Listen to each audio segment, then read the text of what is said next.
अरविंद राजभर आपको समझा रहे थे।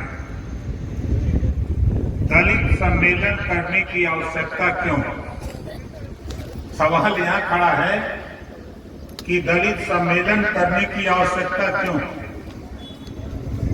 समय समय पर हमारे महापुरुषों ने किसी न किसी बहाने आपको समझाने का प्रयास करते हैं। आज दलित सम्मेलन क्यों? आज के लगभग 5000 साल पहले हम जिस धरती पे खड़े हैं, समता, स्वतंत्रता, बंधुत्व और न्याय का संदेश देने वाले गौतम बुद्ध जी पैदा हुए 5000 साल पहले। हम उसी धरती पे खड़े हैं। सोच उनकी क्या थी, लड़ाई क्या थी, जो आज हम दलित सम्मेलन के माध्यम से आपको बताना चाहते हैं। समता, स्वतंत्रता, बंधुत्व और न्याय, यही लड़ाई गौतम बुद्ध जी की थी। बीच में आपके खिलाफ एक आंदोलन शुरू हुआ। उस व्यवस्था में एक वर्ण व्यवस्था बनी, ब्राह्मण, क्षत्रिय, वैश्य, शूद्र, 4 वर्ण बना। उस समय एक कानून बना, शूद्रो शिक्षा न देता, शूद्र को शिक्षा न दिया जाए। दूसरा महामानव पैदा होते हैं महात्मा ज्योतिबा फूले। महात्मा ज्योतिबा फूले ने कहा कि नहीं, जो विचार, जो उपदेश, जो सोच गौतम बुद्ध जी ने दिया है, तो शिक्षा सबको मिलना चाहिए। इस बात का सबसे पहले आंदोलन कोई खड़ा किया तो महात्मा ज्योतिबा फूले ने खड़ा किया। उस व्यवस्था में चाहे वो क्षत्रिय हो, चाहे ब्राह्मण हो, चाहे वैश्य हो, चाहे शूद्र हो, महिलाओं को पढ़ने लिखने का अधिकार नहीं था। महिलाओं को पढ़ने लिखने का अधिकार नहीं था। धन्य है महात्मा ज्योतिबा फूले, उन्होंने अपनी पत्नी को पढ़ाया और खुद स्कूल खोला। सावित्रीबाई फूले को पढ़ा के स्कूल खोला। जमीन किसने दिया?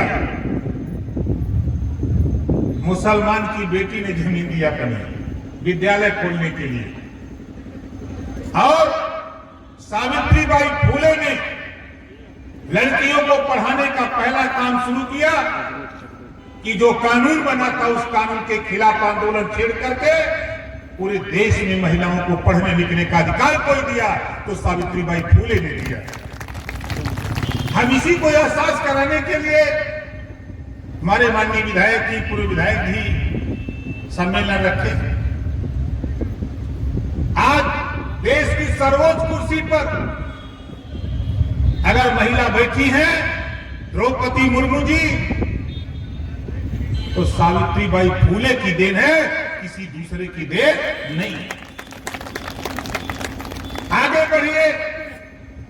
जब इस देश में छुआछूत चरम पे था, ऊंच नीच नफरत थी, तो कोल्हापुर नरेश आंदोलन शुरू करते हैं छत्रपति साहू जी महाराज। और छत्रपति साहू जी महाराज ने कहा कि नहीं, मानव मानव एक समान, हम इसको करके दिखाएंगे। और छत्रपति साहू जी महाराज ने अपने राज्य में एक दलित के बेटा को अपने पैसे से चाय की दुकान खुलवाया। उस समय राजशाही था, 585 राजा हुआ करते थे देश में। आप सोच लो, धन्य है छत्रपति साहू जी महाराज, उन्होंने अपने राज्य में दलित के बेटा की चाय की दुकान अपने पैसे से खुलवाया। विरोध शुरू हुआ तो राजा खुद जाकर के चाय पीने उस दुकान पे जाते थे। जब चरम पे था छुआछूत तो विरोध। धन्य है छत्रपति साहू जी महाराज। जब दलित के बेटा की चाय चलने लगी तो उनके दिमाग में आया कि लोग जब यहां आने लगे तो उन्होंने सबसे पहले अगर देश में आरक्षण दिया तो छत्रपति साहू जी महाराज ने अपने स्टेट में, अपने राज्य में 50% आरक्षण दलितों को देकर के छुआछूत को खत्म करने का काम किया। इसको याद दिलाने के लिए हम आपके बीच में हम लोग इस काम को करते हैं। उसके बाद एक महामानव पैदा होते हैं, नारी को सम्मान, गांधी को प्राणदान, कस्तूरबा को सिंदूरदान और भारत को संविधान देने वाले परम पूज्य बोधिसत्व बाबा साहब डॉक्टर अम्बेडकर जी पैदा होते हैं। और वो गौतम बुद्ध जी की विचारधारा, महात्मा ज्योतिबा फूले की विचारधारा, सावित्रीबाई फूले की विचारधारा, महाराजा सुहेलदेव जी की विचारधारा, छत्रपति साहू जी महाराज की विचारधारा, सारी विचारधारा को लाकर संविधान में ऐसा पिरो दिया कि अब चाय की दुकान पर लोग जाते हैं तो चाय वाला ये नहीं पूछता है कि आप किस जाति के हो, चाय वाला पूछता है कि चालू चाय लोगे कि स्पेशल। बोलो सही है कि गलत है? बाबा साहब डॉक्टर अम्बेडकर ने संविधान में वो व्यवस्था जो आज के 5000 साल पहले गौतम बुद्ध जी ने शुरू किया, समता स्वतंत्रता बंधुत्व और न्याय, वो चीज को बाबा साहब डॉक्टर अम्बेडकर जी ने जब संविधान में दिया, व्यवस्था दिया, तो चाय की दुकान पर अब कोई जाति नहीं पूछता। आप चले जाओ होटल में, कोई जाति नहीं पूछता। होटल पे होता है कि आप एसी कमरा लोगे कि नॉन एसी, जाति नहीं पूछता। आज कोई भी विद्यालय जो संविधान के दायरे में जो विद्यालय खुले हैं, उस विद्यालय में जाति नहीं पूछी जाती है। आप अगर फीस देने लायक हो तो आपका बेटा बेटी उस विद्यालय में पढ़ेगा। ये कानून बाबा साहब डॉक्टर अम्बेडकर ने बना कर दिया। और बाबा साहब डॉक्टर अम्बेडकर जी ने वो हथियार हमको आपको दिया, वो हथियार दिया, वो पावर दिया। वो पावर है वोट का, वो पावर है वोट का। इस वोट में इतनी बड़ी ताकत है कि पुलिस विभाग का सबसे बड़ा अफसर, पुलिस महानिदेशक, आपके वोट के दम पर जो सीएम बनता है, वो सीएम को वोट के दम पर बनने वाला सीएम डीजीपी जाके सलूट मारता है, यही हमारा नेता है। वो पढ़ के आया, ये पढ़ा करके गया, किसके बदौलत? संविधान के बदौलत। आप देखो पावर तो आपके पास बाबा साहब ने दिया कि आप चाहो तो देश में कानून बनवा सकते हो।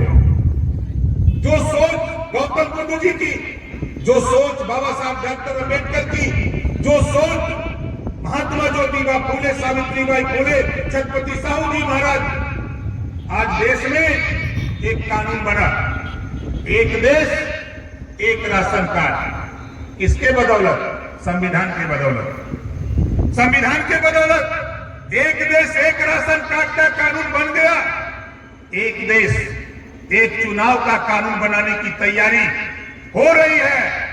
तो ओम प्रकाश राजभर, हम तो दलित सम्मेलन के माध्यम से यही समझा रहे हैं कि जब एक देश एक राशन का कानून बन सकता है तो एक देश एक समान शिक्षा का भी कानून देश में बन सकता है। खाली आज को जागने की जरूरत है।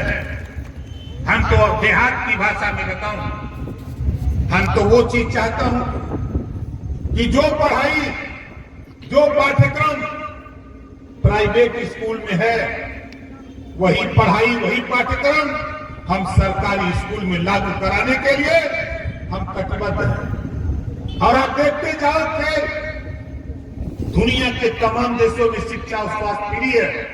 हम भी चाहते हैं कि देश में जो गरीब कमजोर लोग हैं, चाहे वो किसी जाति धर्म का हो, हम चाहते हैं कॉपी, किताब, फीस, दवाई, भोजन, वजीफा, कपड़ा, जूता, मोजा, टाई, बैग, साइकिल फ्री में दिलाकर बिना पैसा में पढ़ाने का कानून हम देश में पास कराने के लिए घूम रहे हैं। अभी आप लोग, जब मैं पहली बार कुशीनगर में आया था, हमारे पवन राजभर यही कहीं होंगे, जोरदार ताली बजाकर स्वागत करिए। जब मैं इनके घर रुक करके उस समय गांव-गांव घूम रहा था, मैं समझा रहा था, तो लोगों को कब समझ में आ रहा था। मैंने कहा चलो धीरे धीरे समझ में आएगा। और मैं उस समय यही कहता था कि जिस दिन सत्ता में जाऊंगा, जिस दिन सत्ता में जाऊंगा, उस दिन जो भेदभाव है, गरीबों के बच्चे जो सरकारी स्कूल में पढ़ते हैं उनको होमगार्ड की वर्दी पहनाई जाती है।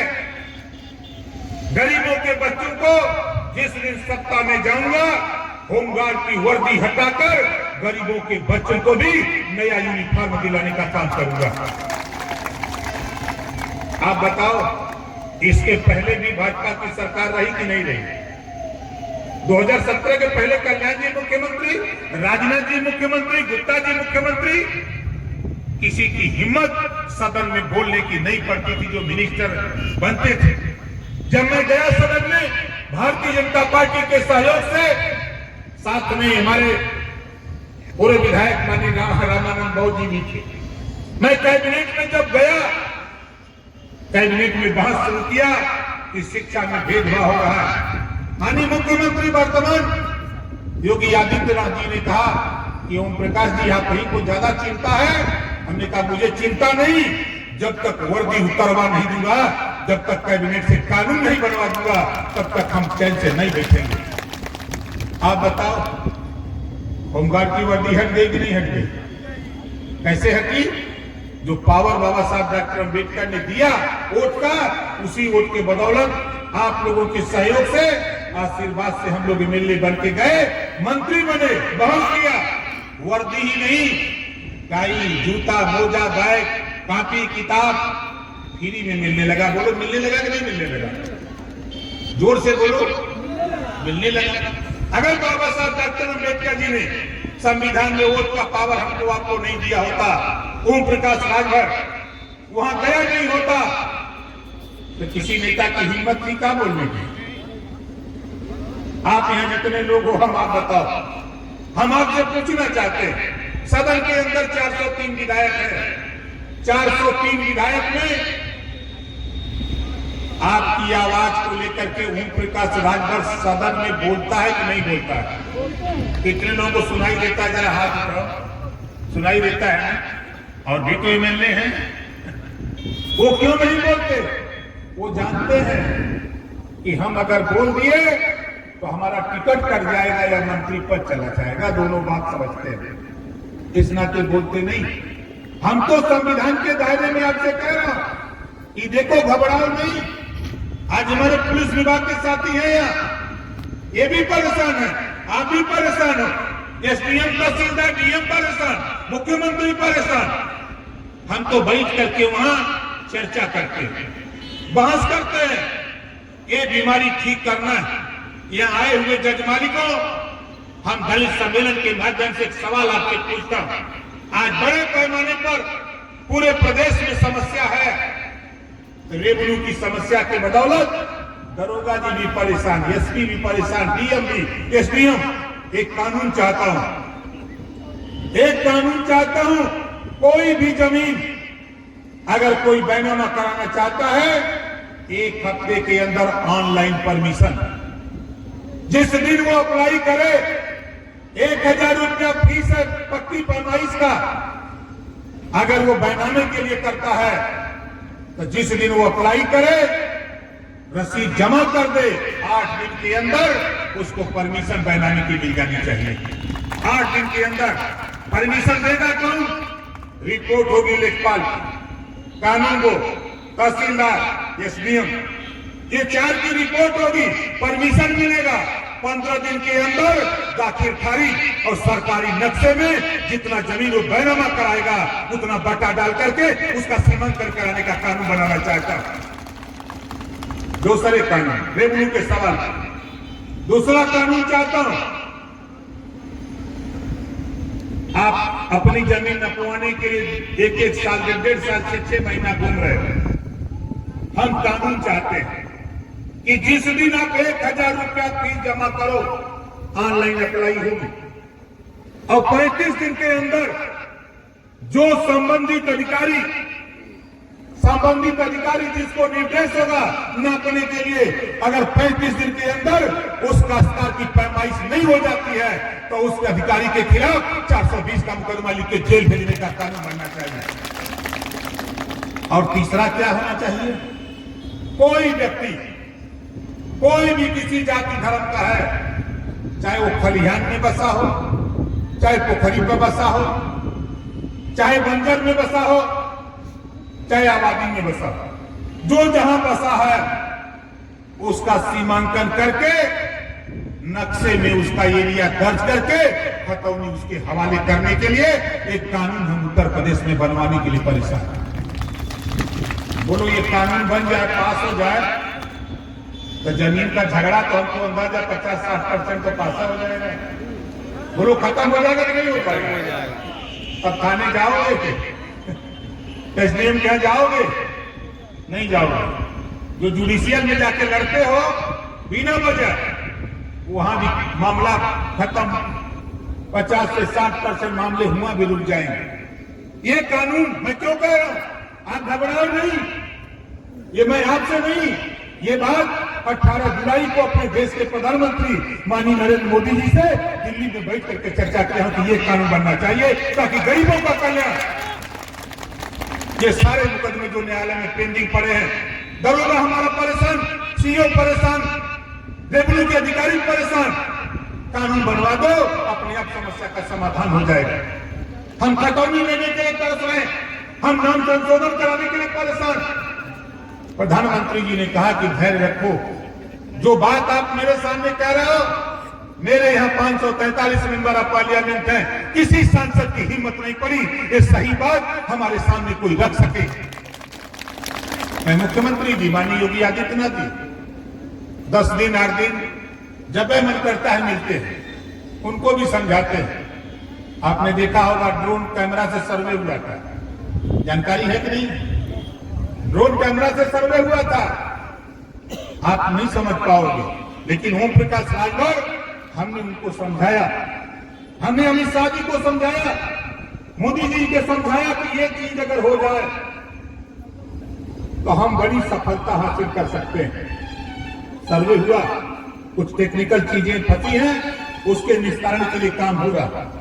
और मैं आपको गारंटी के साथ कह रहा हूं, जो बात मैंने कहा हूं, अभी हमारे साथी कह रहे थे, हमारे पत्रकार भाई भी बहुत परेशान है।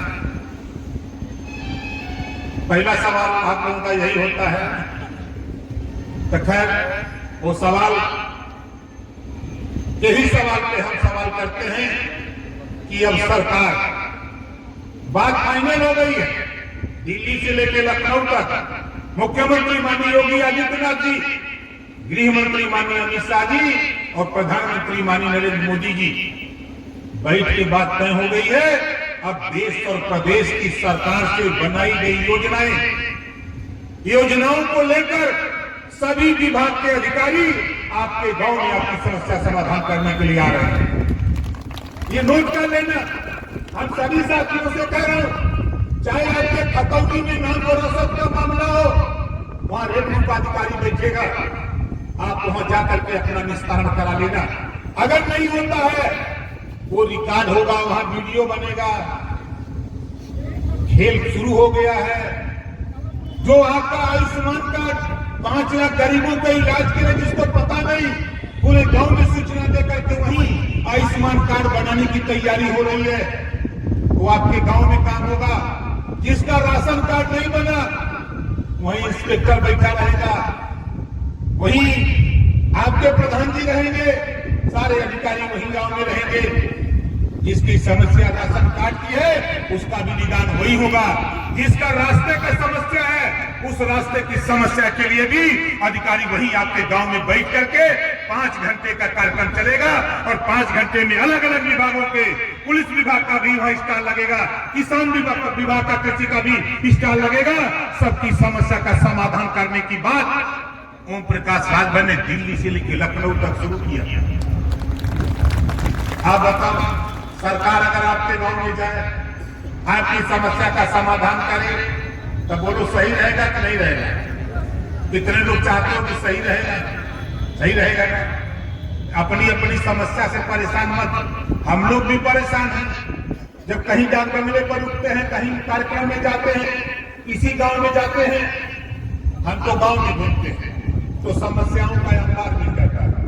और वो जो समस्या का अंबार मिलता है तो उसके निदान के लिए हम जानते हैं कि बाबा साहब डॉक्टर अम्बेडकर जी ने कहा है कि political power is the master की। तो उस पॉलिटिकल पावर जो मास्टर की है, इस समय हमारे सूबे की मास्टर की माननीय योगी आदित्यनाथ जी के पास है। मुख्यमंत्री वही हैं ना, उनके यहाँ बैठ के इस समस्या के समाधान के लिए चर्चा करता हूं। हम क्यों नहीं डरते? 403 विधायक हैं, हमसे मिलते हैं तो कहते हैं भाई आप ही बोल सकते हो, हम लोग तो नहीं बोल सकते। क्योंकि भाई क्यों, आपको तो वोट देकर के जनता ने भेजा है, क्यों नहीं बोलते? क्या नहीं, आप बोलिए भाई। यहाँ जितने लोग आए हो, एनडीए की बैठक थी, बैठक में किसी की हिम्मत नहीं पड़ी। 18 जुलाई को प्रधानमंत्री जी के सामने हमने एक बात रखी है। यहाँ जितने लोग आए, आप बताओ कितने लोग बिजली के बिल से परेशान हो? जरा हाथ उठाओ।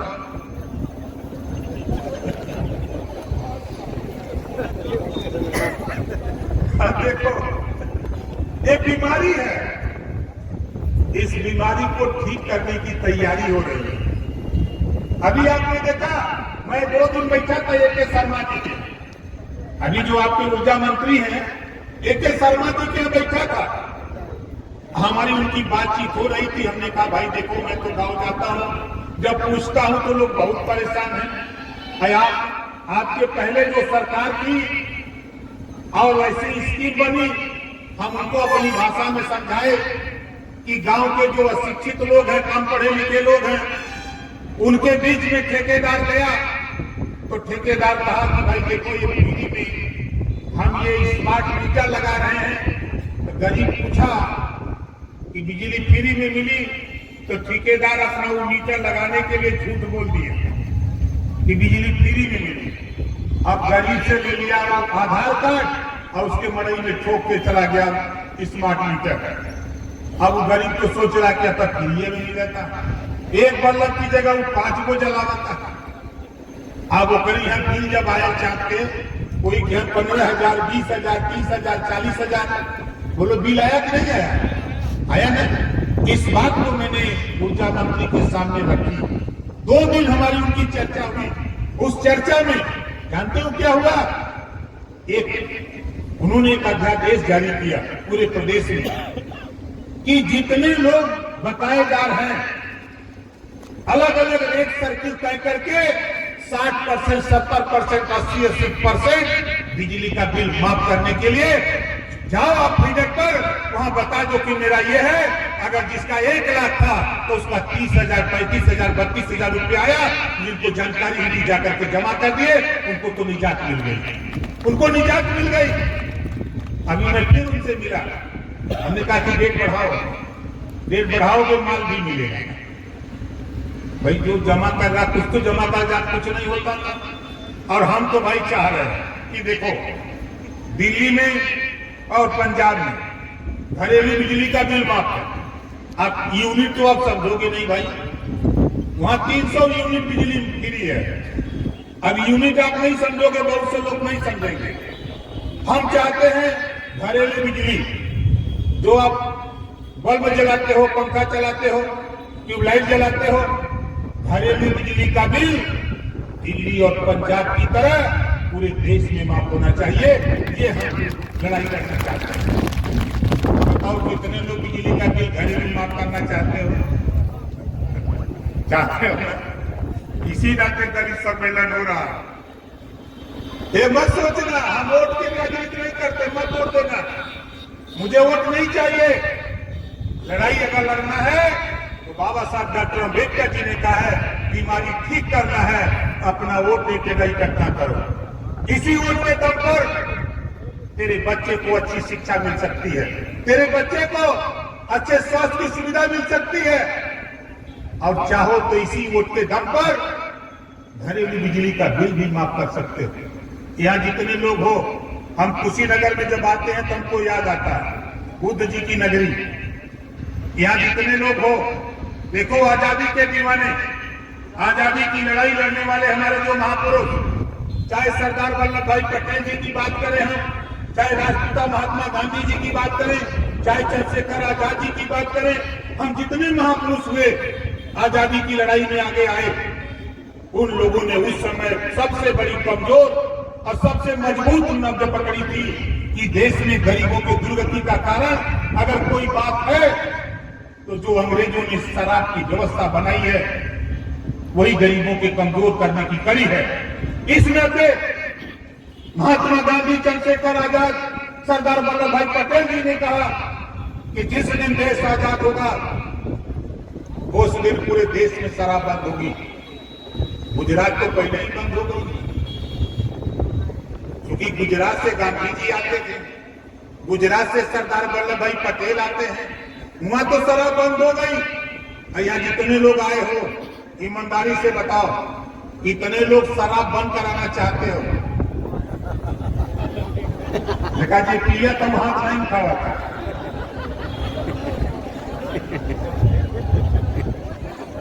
चाहते हो ना? देखो हम कानून के फिराक में हैं, हम कानून बनवाना चाहते हैं। ये लड़ाई बहुत आसान है, देखो बहुत आसान है, आप घबराओ नहीं। देखो जब हम इसी गोरखपुर में जाड़े का ही दिन था, हमको अंदाज जनवरी का महीना था, 8 जनवरी, कड़ाके की ठंड थी और 10,000 हमारी माताएं बहनें गोरखपुर मुख्यालय पर जुटी। 10,000 हमारी माताएं बहनें। वही हाल बस्ती मंडल, वही हाल देवी पाटन मंडल, वही हाल फैजाबाद मंडल, वही हाल आजमगढ़ मंडल, वही हाल विंध्याचल मंडल। कहीं 15,000, कहीं 10,000, कहीं 8,000 अकेले सिर्फ महिलाओं को जुटा करके देश की सरकार को संदेश दिया कि आधी आबादी महिलाओं की है तो राजनीति में आधी आबादी 50% आरक्षण महिलाओं को भी व्यवस्था होनी चाहिए। धन्य हमारे देश के प्रधानमंत्री माननीय नरेंद्र मोदी जी, जो कल तक समाजवादी पार्टी, बहुजन समाज पार्टी, कांग्रेस की मिलीजुली गवर्नमेंट दिल्ली में 35% आरक्षण पास नहीं कर पाई, उसी काम को हमारे देश के प्रधानमंत्री माननीय नरेंद्र मोदी जी ने 33% आरक्षण ललकार करके पास करा दिया 5 साल के अंदर। अब पूरे देश में वो लागू होने जा रहा है। इस नाते आपसे कहूंगा कि देखो भाई, पिछड़े दलित, अल्पसंख्यक, गरीब, कमजोर, वंचित, शोषित समाज के लोगों, जो आपके बीच में आपकी हमारी बहन बेटियां पढ़ लिख रही हैं, उनको भी राजनीति में ले आओ, राजनीति में ले आओ। वो पंचायत चुनाव नहीं कि घर में रोटी बेल रही है, सीट सुरक्षित हो गई महिला तो घरवाली को लिया के लड़ा दिया। प्रधानी आप करते हो, यहाँ तो चला लिया, लेकिन विधानसभा और लोकसभा में वो काम नहीं चलेगा। अंदर आपको इनकी नहीं होगी, जो जीतेगा वही अंदर जाकर के कानून बनवा सकता है। इस नाते सावधान, हम आपको दलित सम्मेलन के माध्यम से सावधान करने के लिए घूम रहा हूं कि जागो तभी सवेरा है।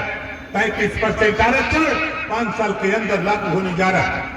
जब हमारी आपकी बहन बेटियां पढ़ी लिखी नहीं होगी, राजनीति में आगे नहीं आएगी, राजनीति नहीं करेंगी, तो जितवा करके भी आप सदन में भेजोगे तो 5 साल में भी जबान नहीं खोल पाएंगे। इस नाते उनको भी राजनीति में आगे ले आओ और आने वाले 5 साल के अंदर जब चुनाव हो, जो भी सीटें महिलाओं के लिए आरक्षित हो, वहां अपनी बहन बेटियों को मैदान में उतार करके उनको जितवा करके हम विधानसभा और लोकसभा में भेजने का काम करें। इस काम को हम नौजवानों से कहूंगा और बुजुर्गों से भी कहूंगा, माताओं बहनों आपसे भी कहूंगा, ये लड़ाई बाबा साहब डॉक्टर अम्बेडकर जी ने जो संविधान दिया है, उसी संविधान की बदौलत आज हम उस मुकाम की तरफ बढ़ रहे हैं। इस नाते हम आपसे कहना चाहता हूं, ये मत सोचना कि हमको वोट की राजनीति करना होता, हम विधायक हैं जहूराबाद, हमको क्या जरूरत है कुशीनगर, लेकिन जरूरत है